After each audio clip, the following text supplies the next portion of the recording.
আপনারা জানেন গত 4 মাসে আমি 29.5 কোটি টাকা বরাদ্দ পাইছি।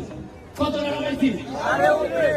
29.5 কোটির মধ্যে 25 কোটি হলো আমরা রাস্তাঘাট বানাইতে পারবো।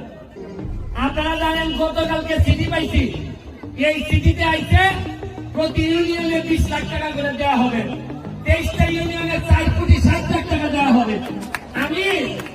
আমি চিন্তা করি যে আমি এত বরাদ্দ পাই আপনাদেরকে জানাইতেছি, আমি এত খুশি হই, তাহলে গত 15-20 বছর এত টাকা গেল কোথায়?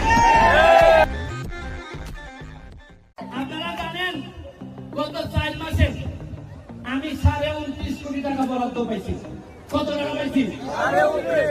29.5 কোটির মধ্যে 25 কোটি হলো আমরা রাস্তাঘাট বানাইতে পারবো। আপনারা জানেন গতকালকে চিঠি পাইছি, এই চিঠিতে আইছে প্রতি ইউনিয়নে 20 লাখ টাকা